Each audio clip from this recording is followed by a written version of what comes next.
memorável, que num primeiro momento significava você ter uma loja que impressionasse com alguns contextos nem tecnológicos nem humanos, muito mais aspectos da arquitetura, do merchandising visual, e esses elementos marcou principalmente aquela primeira geração de lojas quando nós vínhamos para cá conhecer as flagships de diversas marcas. Lógico, talvez no Brasil hoje nós tenhamos uma mão muito pesada no aspecto tecnológico dessas lojas labs que vem surgindo como proposta de diversas marcas em nosso país. Um passo além, muito além de você ter gadgets, uma tecnologia, que isso traga uma humanização, que isso tenha também um aspecto humano para de fato você ter um avanço, sair da experiência memorável, sair da experiência tecnológica e você integrar isso numa experiência que seja muito mais envolvente. In droves. Retail is dying.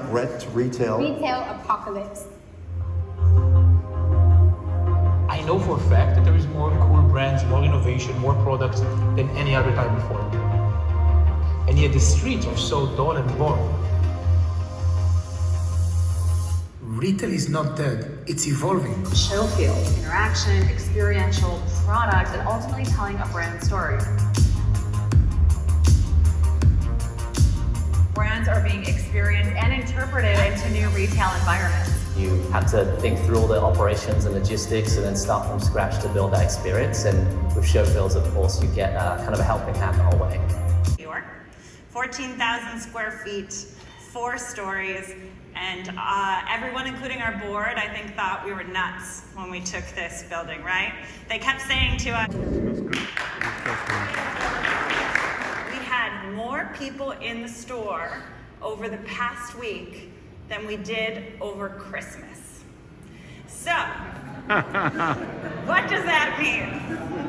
It means that all of you wanted to come see the most interesting store in the world, right? Now, we call it the most interesting store in the world not because we are interesting. It's actually because what we've built, both digitally and physically, is a platform for the most interesting brands, artists, chefs, yoga instructors, anybody out there who is doing something, a home for them. Now, retail is hard, and all of you know that. I shouldn't even be the one to say it because I was so naive going into this. I was like, this is gonna be so easy. It's hard. I have a lot of respect for everybody in this room. Commerce, the trend now is that everyone knows they need to open physical. However, can you imagine being a young company, maybe having raised about $10 million in funding, max, or lease? It's not something that you're ready to take that leap on or that risk on. Your product is probably going to change 10 times in the next year. Your pricing is going to change. And so for us, we've always thought that there's traditional retail on one side of the aisle and there is direct-to-consumer and e-commerce on the other. But in reality, slowly, those two things are coming together and they're forming this new continent, right? You wouldn't say now that Away is a very, amazing e-commerce brand. You need a new name for them. They're not just direct-to-consumer. They have storefronts. Allow every brand in the world to have a physical retail touchpoint. For brands, what's that mean? It's a platform where they can seamlessly open a physical retail touchpoint. A brand anywhere in the world with our technology can open a store in 6 clicks without ever stepping foot at 11 Bond Street. Your contract is 2 pages. Ours was 300, and my co-founders, probably had to sign away their youngest children. Totally fine, well worth it. But for us, we make it very simple and digestible for the direct-to-consumer founder, and they're signing a 6-month lease. That they've never seen before, and if they have seen them, they've only seen them online. We have this traditional retail, we have this direct-to-consumer. There's a new world. It's an omni-channel world. It's consumer commerce. And we gave it 5 principles here that we actually use to build the entire store. Now, everything on here is centered around the consumer. And the reason why is if you look at the very successful direct-to-consumer brands,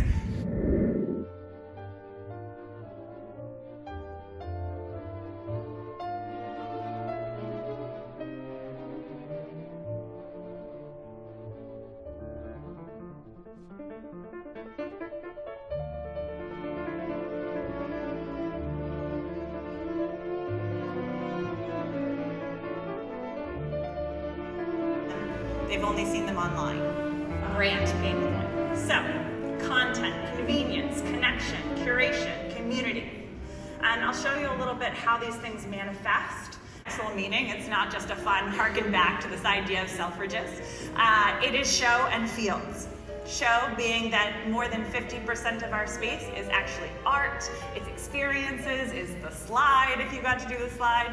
And then fields are the spaces for brands to grow and thrive. They're their own pop-up locations. They're completely designed by us, but they are based on their KPIs, their brand books, they're their mini stores. So they have a flagship location in 11 Bond, way less cost, and we run the entire store for them. Is that we have been in 100 plus publications. We partnered with over 100 brands. We raised $9 million in funding. We hosted over 150 events at 11 Bond Street. And here's my favorite one. 1.6 billion impressions and 300 press hits. So, why do we think that actually is? And I think it's just that people were really ready to talk about something new and fun. If you haven't been to the location, I'm gonna go through some things, but I'm gonna tell my favorite story about ShowFields, which is when we signed our lease at 11 Bond, and yes, we do have a slide, our board said to us, he got back to the office, and he turned to all of us and he said, we're gonna build a slide. And now, more than 92% of our foot traffic goes in shops, our third floor. So, here are brands like Swell, Aid Sleep, which is a mattress that actually changes temperature over the course of the night to keep you in REM sleep. And then our entire fourth floor is a community space. As I said, we've done 150 events this year. That was this opening in June. On pace to do over 300 events. Everything from yoga to a celebrity chef coming up and cooking for you to a double Dutch jump rope competition that we did up there that I actually did pretty well even though I was wearing heels, so I'm very, very proud of that fact. Brands. It's been pretty incredible. We've got some simply amazing brands coming as our next curation. So the next time we close the store is March 22nd. And the night of the 26th, we throw a huge party in the store. And those people, it's usually about 400 people, get to see everything first. And we do something crazy. Sometimes it's a black tie event. We had Sleep No More dress up as these little naughty clowns and take take over the store like they were robbing it during one of our parties and do a live surprise performance. We have surprise bands, but we make it really fun. And those 400 people go out in the world and talk about the incredible moment that they just had in retail. And then the next day at 11 a.m., we remove the curtains from the windows and everybody gets to see what the next curation is. These categories, so for a more heritage brand or traditional brand, we just ask that they are using an experience or a new product that no one has had before in order for it to fit in with the rest of the curation. Mix of these things that leads to the highest amount of foot traffic. So for us, you have to have at any given time less than 60% emerging brands.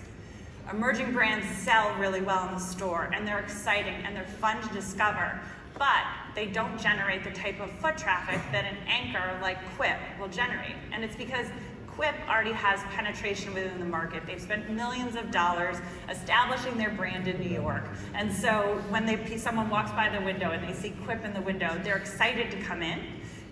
And a return on investment now for brands. So everything from the real estate to the space, the traffic, we saw 250,000 people through ShowFields last year. To the fact that we design the space, we do the point of sale, we do the staffing, we do the inventory management. We will be offering in the future for our brands an actual space for returns and fulfillment for online orders. To learn, we have one sensor per every 90 square feet, and they have a live dashboard that's actually speaking to the point of sale that we built, so we can actually show them live what's happening in the store. How many people walked by? How many people walked into their space? Their sales went up by 160% in 1 week. This is what see what's going on. And the reason why we do this is, can you imagine selling to a direct-to-consumer founder, right? They're so used to having access to all this data, all this information, and they want that when they have a retail space too. And we are one of the only places in the world that can do that, because everything from the sensors to the point of sale are actually speaking to each other, because we built everything so that it can. To bricks, and that was always kind of the game plan. I'm showing you this under Friendier, so no pictures of the incredible co-founders that I could do nothing without. I'm very lucky to have these two humans in my life, and if you get the chance or opportunity to see them speak or meet them, I hope. Vai! Tá entalada! Tá entalada!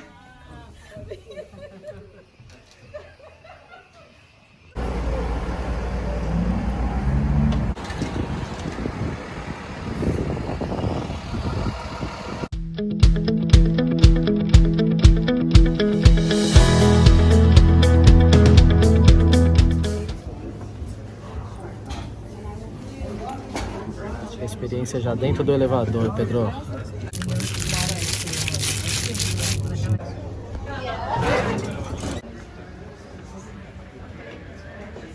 Happy to have you. It's a very busy week for a couple days for you. I hear a very busy week for us. We have a lot of tours signed up, so we're very happy to have all the visitors, especially in January. So thank you for braving the cold weather. December of 2018, the first week of December is when we opened.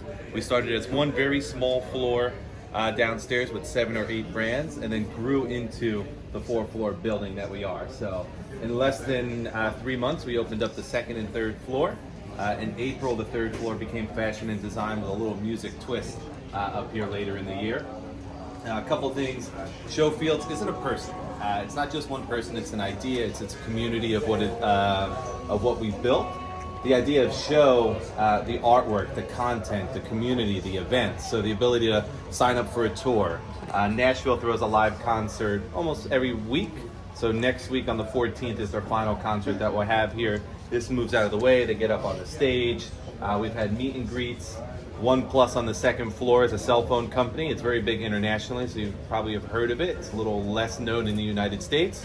But they did their US release of their new phone at ShowFields. So the ability to experience that, take a yoga class upstairs is where the show is. Fields is the retail side of it, being able to purchase, learn about a brand, and leave with it today.